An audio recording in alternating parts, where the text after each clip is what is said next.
Bonjour. Le retrait des associés d'une association de fait a-t-il une incidence sur leurs engagements? Bonjour Bertrand Mario, avocat à la Cour. Comme nous l'indiquions déjà maintenant depuis quelque temps, je vous invite à cet égard à vous reporter à notre article L'importance du respect de certaines formalités pour une association, qui porte le numéro 85 en numéro de podcast et 74 pour les vidéos. Donc, même si une association est simplement de fait, c'est-à-dire n'entrant pas dans le champ d'application de la loi du 21 avril 1928 sur les associations et les fondations sans but lucratif telles que modifiées pour ce qui est des droits attachés, elle n'en sera pas moins engagée si des activités d'ordre juridique devaient avoir eu lieu en impliquant des tiers notamment. Ainsi, comme l'indique notamment l'article 26 de la loi de la dite loi, la loi du 21 avril 1928, en son premier alinéa in fine, si une telle association de fait a entrepris des démarches juridiques ayant une incidence sur des tiers, comme par exemple la conclusion d'un contrat de bail, et que les associés d'une telle association se retirent de l'association sans que le bailleur du dit contrat n'en soit averti, il n'en reste pas moins que l'association de fait, ainsi que ses membres individuellement ayant conclu le dit contrat, demeurent engagés.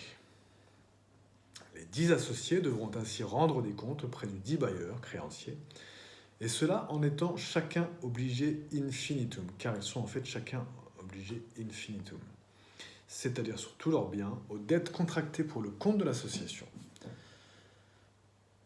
Je vous invite à cet égard à vous reporter à l'ouvrage de 2 pages, Les principaux contrats usuels, numéro 38, page 62-66. Ainsi encore, peu importe que les associés en question aient quitté l'association de fait, ne pas suivre les formalités prescrites par la loi expose les associés et les engage tout de même.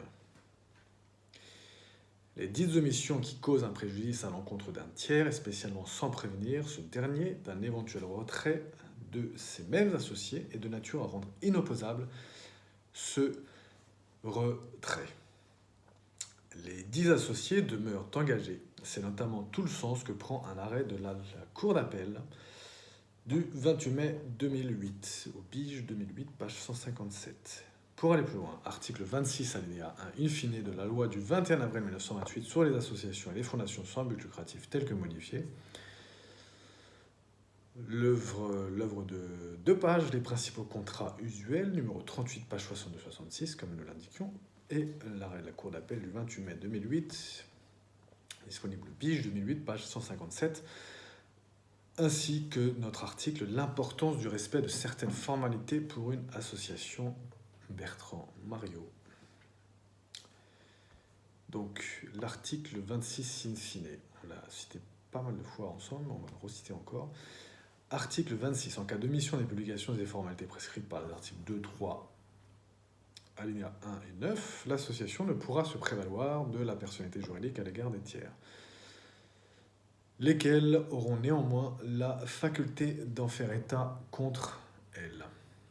C'est cette partie qui est la plus importante en l'espèce. Voilà pour notre article 26, alinéa 1 in fine. Le retrait des associés d'une association de fait a-t-il un incidence sur leurs engagements? Fin de notre exposé de ce jour. À très bientôt, Bertrand Mario, avocat à la Cour, pour vous servir.